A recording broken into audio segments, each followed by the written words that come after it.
Assalamualaikum warahmatullahi wabarakatuh. Waalaikumsalam warahmatullahi wabarakatuh. Alhamdulillahirabbil alamin. Bersyukur sekali kita kepada Allah Subhanahu wa taala yang telah menggerakkan hati kita untuk memaui ilmu, untuk memaui agama Allah Subhanahu wa taala. Dan mudah-mudahan tidaklah kita ini mati kecuali dalam keadaan di atas al-fitrah, yakni tetap dalam keadaan di atas al-Islam ini, dalam keadaan bertauhid, dalam keadaan berserah diri kepada Allah Subhanahu wa taala, ridha bertuhankan Allah Subhanahu wa taala, dan Allah pun ridha kepada kita. Dan karena itulah sangat penting bagi kita untuk senantiasa belajar di antaranya tentang takwa. Bagian sangat penting dari hidup kita. Tidak berpanjang-panjang, kita akan berbincang tentang takwa. Tafadhal.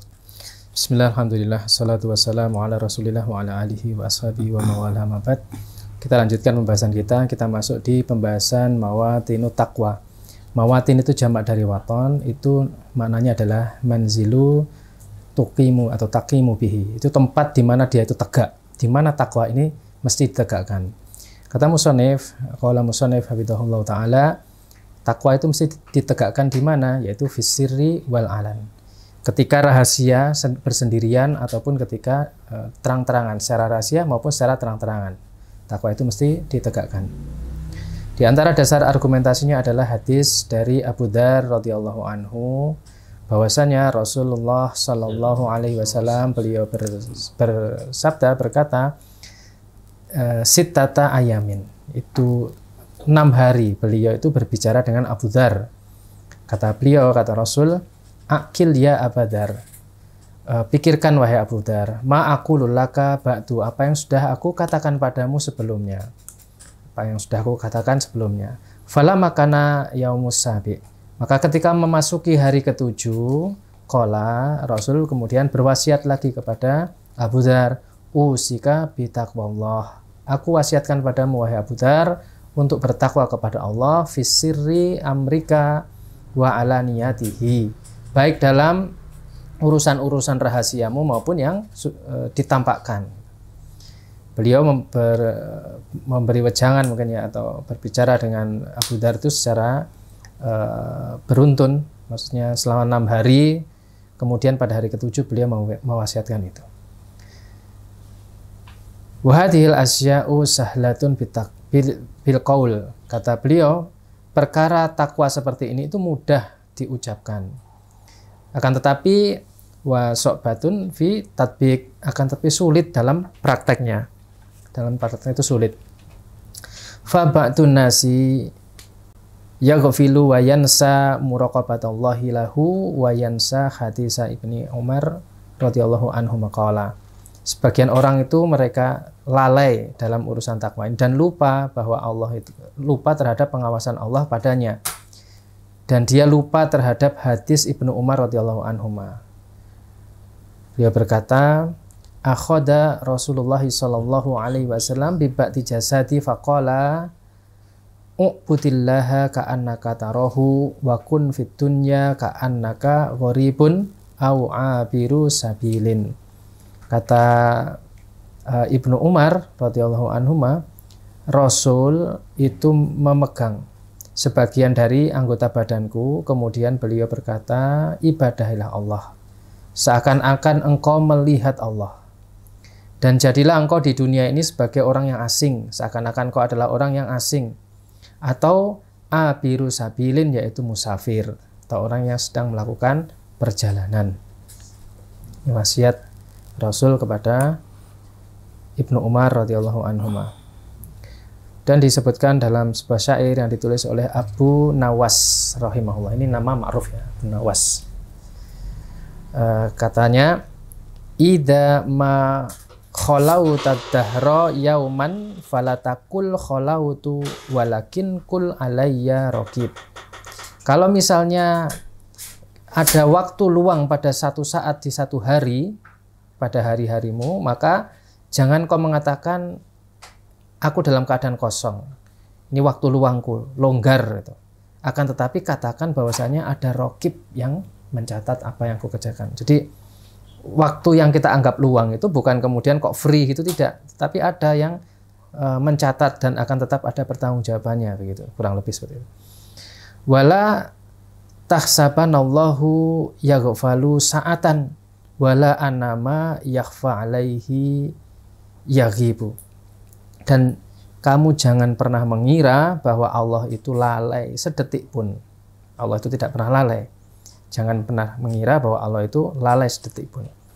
Dan juga jangan engkau merasa bisa menyembunyikan sesuatu dari Allah, sesuatu yang tidak nampak.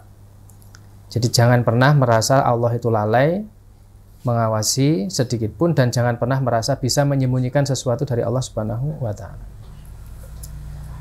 Itu diantara apa yang beliau katakan, bahwa takwa itu mesti ditegakkan baik dalam keadaan sedang sendirian, rahasia, maupun secara terang-terangan. Kemudian fil hadri was safar, takwa itu juga harus tetap ditegakkan baik dalam ketika dia mukim ataupun dalam perjalanan. Di antara dasar argumentasinya adalah hadis dari Abu Hurairah radhiyallahu anhu, anna rajulan qala ya Rasulullah. Ada seorang, dia berkata kepada Rasulullah, inni uridu an usafira. Saya ingin melakukan perjalanan. Fa'usini, maka mohon berilah wasiat pada saya. Qala, maka kemudian Rasul memberi wasiat, alaika bitaqwallah. Kamu mesti bertakwa kepada Allah. Wa takbiri ala kulli safarin, dan bertakbir pada setiap kali syarafin, fi kulli syarafin. Maka engkau mesti bertakbir pada setiap kesempatan. Falama'an wala rajul qala, maka kemudian ketika orang itu sudah berpaling, sudah pergi, Rasul mendoakan orang itu, Allahumma atwilahul ardo wa hawwin alaihi safaro. Ya Allah, gulunglah atau lipatlah bumi untuknya dan mudahkanlah perjalanannya. Wasiat yang diberikan Rasul pada seorang laki-laki, rajul. Kemudian wa taqwa fi safari bidzati laha ta'mul khas.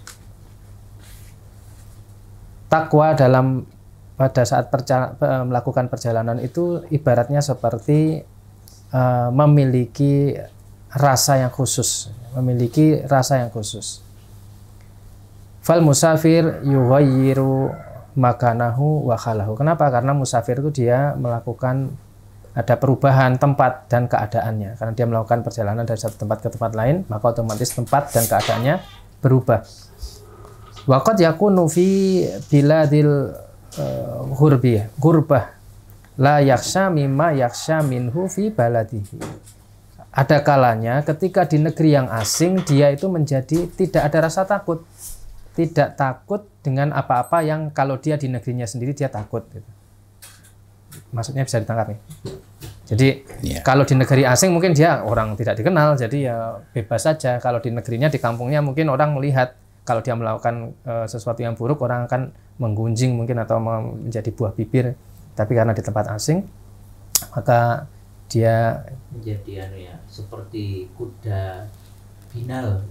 Ada kecenderungan, ini tidak menyebut negerinya, tapi penduduk sebuah negeri yang di negeri itu ketika dia berada di negerinya, dia sangat terjaga, sangat rapi, sangat bersih.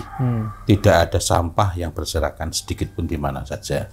Tetapi begitu dia keluar dari negerinya, maka dia menjadi orang yang sangat berbeda itu, yang sangat bertentangan. Karena ketika di negerinya ada ancaman hukuman. Ada ancaman, ada risiko yang sangat besar. Ya. Maka dikatakan fala yakhsha min fadhikah. Kalau di negeri yang asing mungkin dia tidak akan takut kalau misalnya terjerat kasus gitu. Lakin fi baladihi yakhafu minha. Kalau dia di dalam negerinya sendiri dia takut. Lidzalika kanat mulazamatu taqwa fi safari muhimmatan jiddan. Karena itu melazimkan takwa ketika dalam perjalanan dan bepergian itu adalah sesuatu yang penting, sangat penting. Jadi ini ada 4 poin ya, baik rahasia maupun terang-terangan, kemudian dalam perjalanan maupun mukim. Maka dalam 4 kondisi itu takwa mesti tetap dijaga. Dan berikutnya, di bab berikutnya, samaratu wafawa itu takwa, buah-buah dan faidah-faidah ketakwaan. Qala musannif habibullah taala inna taqwallah subhanahu wa taala hiya nafi'atu fid darain. Kata beliau, takwa kepada Allah Subhanahu wa taala itu memberikan manfaat fid darain, yaitu di dunia dan akhirat. Wa hiya rafi'atu fihima, itu yang bisa meninggikan derajat seseorang itu di dunia maupun di akhirat. Wal muwasilatu ila khairihima, dan bisa menyampaikan dia kepada kebaikan-kebaikan di dunia dan akhirat. Wa dafi'atu li syarrihima, dan bisa mencegah dari keburukan dunia dan akhirat. An Abi Sa'id radhiyallahu anhu qala, dari Abu Sa'id beliau berkata, ja'a rajulun ila Rasulillah sallallahu alaihi wasallam faqala. Seseorang mendatangi Rasul, kemudian orang itu berkata, ya Rasulullah, usini, wahai Rasul, mohon berilah saya ini wasiat. Qala, maka kata Rasul, alaika bittaqwallah, kamu mesti bertakwa kepada Allah. Fa innaha, karena takwa itu jima'u kulli khairin, itu mengumpulkan setiap kebaikan. Karena takwa itu yang mengumpulkan setiap kebaikan. Wan Abi Sa'id Al-Khudri radhiyallahu anhu anna rajulan ja'ahu faqala. Nah, ini perawinya masih sama. Abu Sa'id Al-Khudri radhiyallahu anhu, ada seorang yang mendatangi beliau kemudian berkata, usini, tolong berilah wasiat pada saya. Faqala, maka Abu Sa'id Al-Khudri beliau berkata, sa'alta amma sa'altu anhu Rasulullah sallallahu alaihi wasallam min qablik. Kamu menanyakan sesuatu yang aku pernah menanyakan juga kepada Rasul sebelumnya. Maka kata beliau, usika bitaqwallah, aku wasiatkan padamu agar bertakwa kepada Allah. Fa innahu ra'su kulli syai'in, karena takwa itu adalah kepala segala sesuatu. Maksudnya kepala itu poros segala sesuatu. Jadi kalau dihubungkan dengan hadis tadi itu yang disebut oleh Abu Sa'id, seseorang itu ternyata dirinya sendiri. Masya Allah. Jadi tadi mungkin juga yang seseorang yang diceritakan Abu Hurairah itu mungkin juga dirinya sendiri juga. Wallahu alam. Wallahu alam. Masya Allah, untuk kerendah hatiannya itu. Dan yang bagian pelajaran terbesarnya juga begitu. Jadi apa yang beliau sampaikan kepada sahabatnya ini, pada orang yang bertanya ini adalah apa yang beliau dengar dari Rasul. Masya Allah. Artinya dimungkinkan pada sisi pelajaran yang lain ya.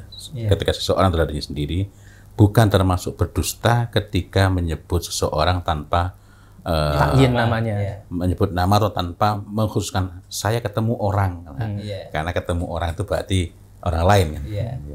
Itu kan cerita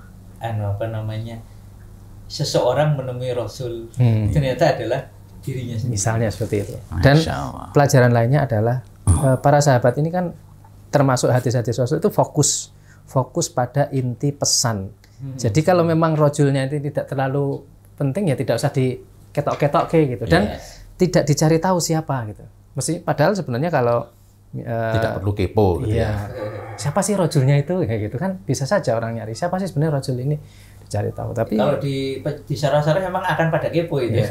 Tapi menarik ya bahwa para sahabat itu bersungguh-sungguh mewasiatkan apa yang telah Rasul wasiatkan kepada mereka.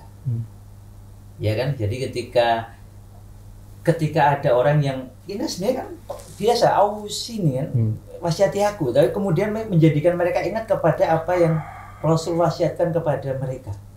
Itu kan luar biasa. Saking dekatnya dan saking cintanya kepada Rasul, sehingga kalimat itu mengingatkan mereka kepada kalimat yang mereka dapatkan dari Rasulullah. Tidak kemudian ngarang-ngarang sendiri biar keren gitu ya. Nah, makanya tadi nyambung yang tadi itu, di antara pelajarannya apa? Ketika kita tuh fokus pada inti pesan dan tidak terdistraksi dengan yang lain, itu lebih mudah mengingat. Bayangkan kalau datang seorang laki-laki yang dia itu adalah ini disebutkan panjang lebar gitu. Mungkin bisa jadi itu jadi distraksi juga gitu kan. Ini luar biasa. Kemudian dari Ibnu Mas'ud radhiyallahu anhu, beliau berkata, inna ahadakum lan yazala bi khairin mattaqallah. Sesungguhnya seorang dari kalian itu tidak akan senantiasa, tidak akan pernah bergeser, maksudnya senantiasa di atas kebaikan, selama berada di kebaikan selama dia itu bertakwa kepada Allah Subhanahu wa taala. Ibnu Mas'ud. Selama seorang berada atau bertakwa kepada Allah, maka dia akan senantiasa berada di atas kebaikan. Jadi kebaikan itu bersama dengan ketakwaan kepada Allah. Iya. Dan biasanya kalau lan yazal itu bisa mazala dan seterusnya itu. Tapi menggunakan lan sendiri itu kan tidak akan pernah. Tidak akan pernah. Iya. Berarti itu pasti gitu. Jadi beliau sangat yakin dengan apa yang beliau ucapkan bahwa takwaan itu pasti akan membuat seseorang itu berada di atas kebaikan. Wa kataba rajulun minas salaf ila akhihi. Seorang laki-laki dari kalangan salaf menulis surat kepada saudaranya, usika wa anfusana. Aku wasiatkan padamu dan pada diri kami bittaqwa, dengan ketakwaan. Fa innaha, karena takwa itu apa? Khairu zadil akhirah wal ula. Karena takwa itu adalah sebaik-baik bekal akhirat dan dunia. Wa ja'alha ila kulli khairin sabilaka. Jadikanlah takwa itu pada setiap perjalananmu. Jadi tempat atau jalan untuk menggayuh kebaikan, takwa itu. Wa min kulli syarrin mahrabaka, dan jadikanlah takwa itu sebagai tempat pelarianmu dari setiap kejahatan. Jadikan takwa itu sebagai jalanmu untuk mendapatkan setiap kebaikan, dan jadikanlah takwa itu sebagai tempat pelarianmu dari segala keburukan, potensi kejahatan. Faqad takaffalallahu azza wa jalla li ahliha bin najati bima yakhdarun. Dan sungguh Allah telah menjamin kepada orang yang bertakwa, yaitu dia selamat dari apa yang berbahaya. Wa rizki min haitsu la yahtasibun, dan Allah jamin untuk orang yang bertakwa itu rezeki dari jalan yang tidak disangka-sangka. Sebagaimana firman Allah ya, wa may yattaqillaha yaj'al makhrajan yarzuqhu min haitsu la yahtasib. Allah berikan rezeki dari jalan yang tidak disangka-sangka. Dan kalau kita perhatikan misalnya contoh konkretnya lagi, misalnya di kisah Nabi Musa alaihissalam ketika di hadapannya Laut Merah, di belakangnya tentara Fir'aun, itu kan sudah jelas terjepit. Kalau dalam hitungan matematika ketangkap ini pasti. Sudah ada jalan lari. Tapi kemudian Allah berikan rezeki dari jalan yang tidak, makhrojannya itu kan sangat tidak terduga. Kalau depan laut itu akal kita mestinya datanglah perahu, tahu-tahu cemplung perahu. Atau kalau misalnya solusinya menghadapi mereka, Allah kirimkan tentara atau pedang gitu. Tapi ternyata Allah berikannya lebih baik. Dibukakan laut, dibukakan samudra, sehingga mereka bisa lari. Sebelum itu, kisah beliau di Madian, kisah beliau lari dari Mesir ke Madian, kemudian menolong dua gadis akhwat yang sedang jadi penggembala karena bekti sama orang tuanya. Kemudian kembali ke bawah pohon lalu berdoa itu, dan lalu Allah berikan yang lebih baik daripada yang beliau inginkan. Kan doanya kan min khairin fakir, sedikit aja ya Allah, tapi ternyata dapat istri, dapat rumah, dapat pekerjaan yang halal, dan dapat murabi, dapat guru yang luar biasa. Termasuk yang itu Nabi Musa kan juga. Jadi solusinya itu bukan cuma dia lari, tapi sekaligus musuhnya dibinasakan di situ. Iya kan? Iya. Kalau misalnya perahu aja, mungkin perahu masih bisa dikejar nanti. Atau perang kemungkinan bisa menang bisa kalah. Tapi ketika Allah bukakan samudra, ini Nabi Musa dengan Bani Israel lari, ternyata Allah juga berikan solusi yang lebih baik. Fir'aun ditenggelamkan di situ. Dan tapi pada sisi lain ya, di luar itu bahwa satu kaum yang senantiasa ditolong oleh Allah Subhanahu wa taala, tetapi ketika dia berkali-kali menentang Allah, maka keadaannya berubah. Bani Israel ini kan Masya Allah. Makdzub akhirnya kan. Iya. Jadi, mungkin hikmahnya juga itu. Karena ini bagian dari rangkaian yang Allah turunkan dalam Al-Quran untuk menceritakan Bani Israel. Ini sudah diberikan mukjizat seperti itu. Ditampakkan mukjizat di hadapannya. Kemudian diberikan pertolongan yang luar biasa. Diangkat Gunung Tursina dan sebagainya. Ternyata seperti itu. Maka kemudian kita lihat Al-Makdzub itu ternyata ditafsirkannya di surat setelahnya demikian rinci. Ya kan? Itu kan pelajaran yang luar biasa. Dan kita lanjutkan. Wa kataba Umar bin Abdul Aziz rahimahullah ila ba'di umara'i ajnadi. Umar bin Abdul Aziz menulis surat kepada sebagian pemimpin pasukan. Amma ba'du, kata beliau. Fa ini sungguhnya aku usika berwasiat padamu bittaqwallah, untuk bertakwa kepada Allah, wa ta'atihi, dan untuk menaati Allah, wa tamasuk bi amrihi, dan berpegang teguh dengan perintah Allah. Wal mu'ahadati ala ma khamalakallahu min dinihi, dan mengangkat sumpah atau berpegang teguh dengan apa yang Allah bebankan padamu, yaitu berupa agamanya Allah itu. Wa istaghfadoka min kitabihi, dan hendaknya kamu menjaga kitab-kitab Allah, menjaga kitabnya Allah. Fa inna bittaqwallahi, karena sesungguhnya dengan takwa kepada Allah, naja'u auliya'uhu min sakhatihi, karena dengan takwa kepada Allah maka selamatlah wali-wali Allah dari kemurkaannya. Wa biha, dan dengan takwa, tahaqqaqa lahum walayatahu, maka Allah akan tampakkan untuk mereka pertolongannya, penjagaannya. Wa biha, dan dengan takwa, wafaqu al-anbiya'ahu, mereka orang-orang itu bisa kemudian sejalan dengan para nabinya Allah Subhanahu wa taala. Wa biha, dan dengan takwa, nadhirat wujuhuhum, wajah mereka itu kemudian bisa berseri-seri, cemerlang. Wa biha, dan dengan takwa, nadharu ila khaliqihi, mereka nanti bisa melihat Rabbnya, penciptanya. Wahya ismatun fid dunya minal fitan, dan takwa itu adalah pelindung, benteng di dunia ini dari fitnah. Wal makhraj min karbi yaumil qiyamah, dan itu adalah jalan keluar, solusi dari kesulitan pada hari kiamat.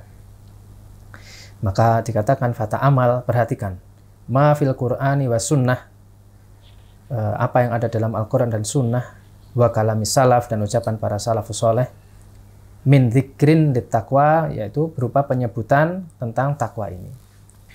Wa kam uliqa biha min khairin, berapa banyak takwa ini kemudian diikatkan, disambungkan dengan kebaikan.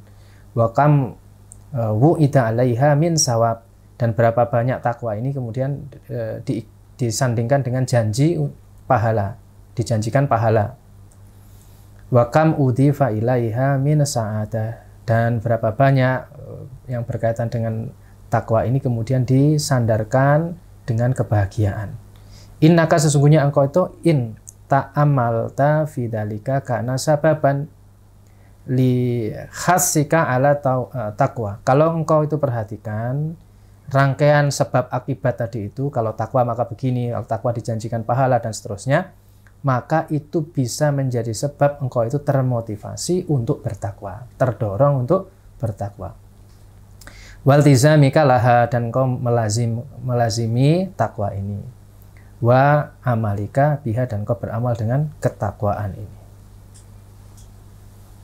Fa ilaika syai'an min hadhihi samarat wal fawaid la'alallaha an yanfa'ana wa yanfa'aka biha.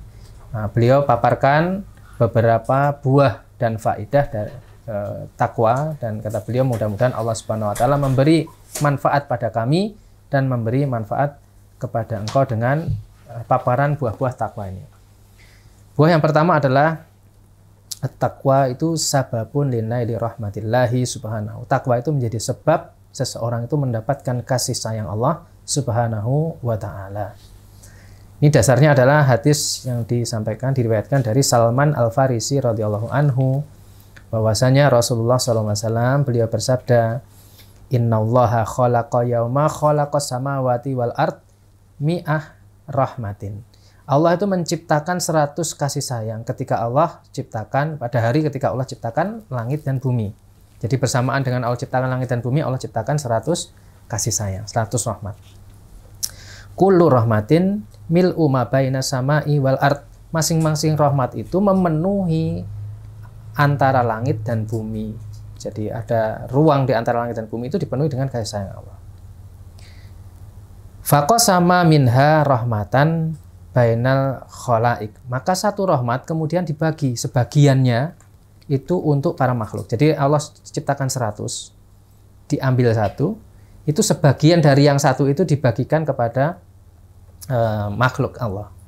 Biha, maka dengan sedikit kasih sayang yang Allah bagikan itu, ta'tiful walidatu ala waladiha. Seorang ibu itu bisa berkasih sayang, menunjukkan rasa sayangnya kepada anaknya.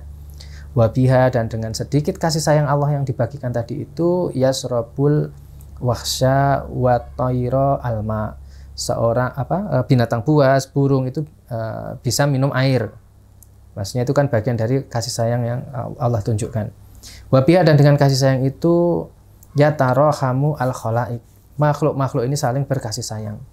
Fa idza kana yaumul qiyamah. Nah, ketika nanti pada hari kiamat, kata Rasul, qasaraha alal mutakin. Kasih sayang itu hanya dibatasi untuk orang-orang yang bertakwa. Jadi diberikan secara khusus kepada orang-orang yang bertakwa, dan wazadahum tis'an wa tis'ina. Dan Allah tambahkan yang tadi 99 itu kemudian dicurahkan semuanya.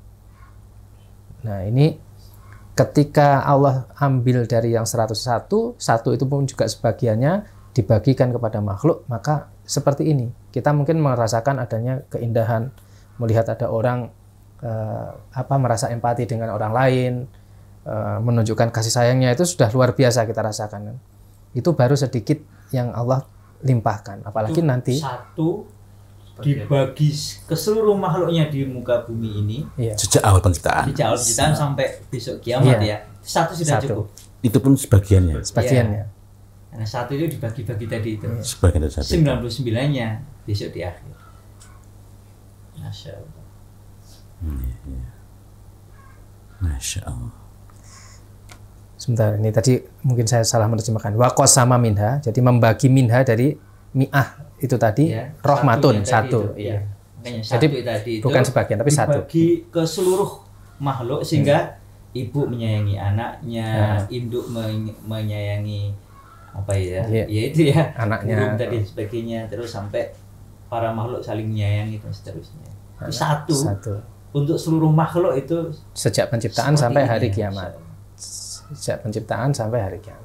99 besok. Orang-orang bertakwa, orang-orang bertakwa. Dan dari seluruh makhluk ya. Seluruh makhluk. Satu itu untuk sudah memadai untuk seluruh makhluk. Kemudian kita sampaikan selesaikan kedua ini ya. Takwa itu adalah sababun likubulil amal. Takwa itu juga menjadi sebab diterimanya amal. Wahadihin min a'dami samarat. Ini termasuk buah ketakwaan yang paling agung. Allah Ta'ala berfirman, innama yataqabbalullahu minal muttaqin. Allah itu semata-mata hanya akan menerima amal itu dari orang-orang yang bertakwa. Dakhala sa'ilun ila Ibni Umar radhiyallahu anhuma. Faqala li ibnihi. Seorang bertanya kepada Ibnu Umar, maka dikatakan kepada anaknya, a'tihi dinar, orang peminta-minta ya, sa'ilun peminta-minta. Ada pengemis atau peminta-minta itu mendatangi Ibnu Umar. Maka Ibnu Umar berkata padanya, a'tihi dinaron, berikan 1 dinar. 1 dinar loh ya. Bukan dirham ya. 1 dinar. Kalau sekarang setara dengan berapa gram emas itu. Ya, peminta-minta. Fa'atahu, maka anaknya memberikannya. Falama insarafa, ketika pengemis itu pergi, qala ibnuhu aqil. Maka anaknya kemudian bertanya kepada Ibnu Umar.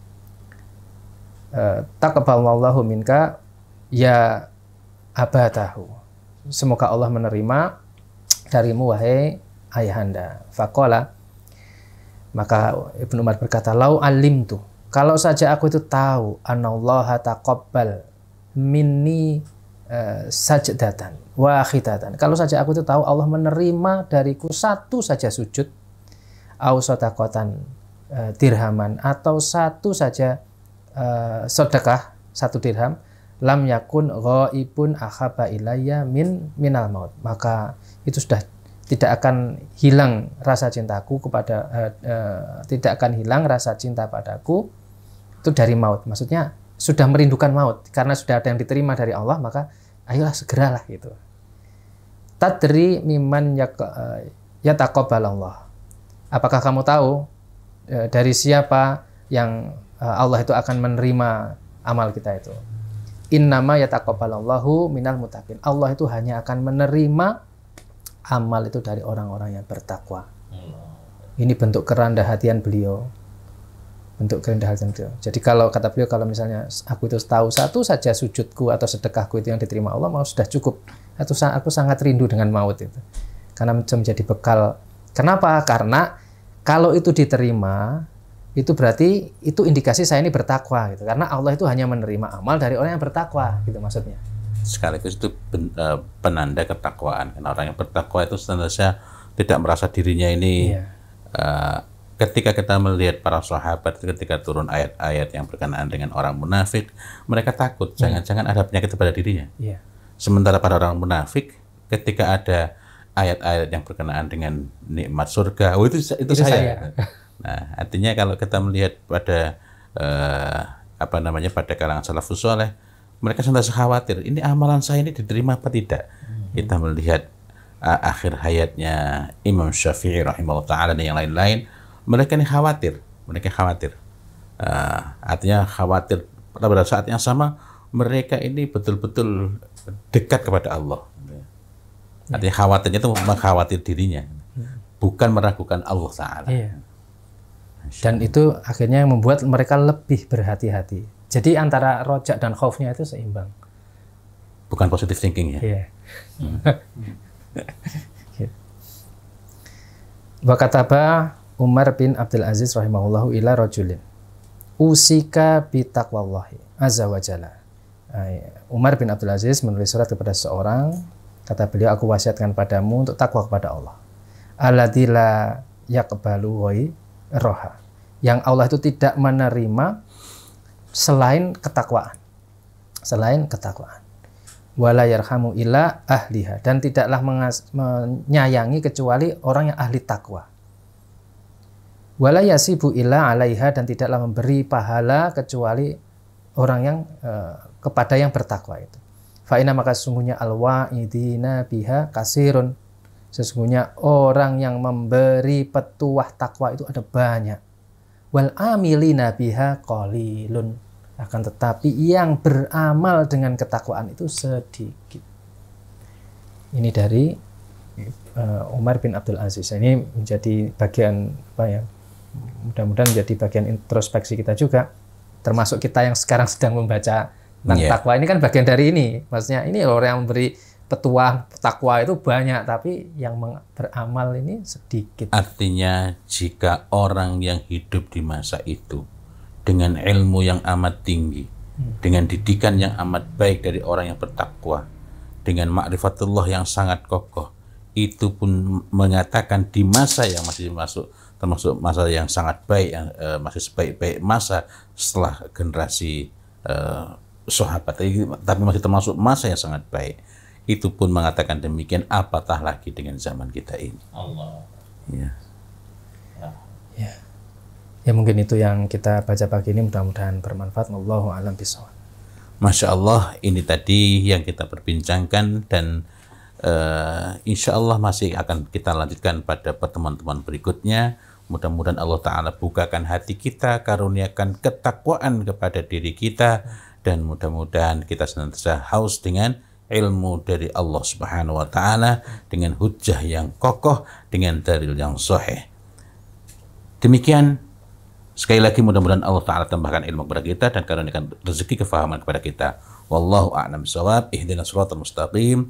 Billahi taufiq wal hidayah wa ridha wal inayah. Walhamdulillahi rabbil alamin. Wassalamualaikum warahmatullahi wabarakatuh. Waalaikumsalam warahmatullahi wabarakatuh.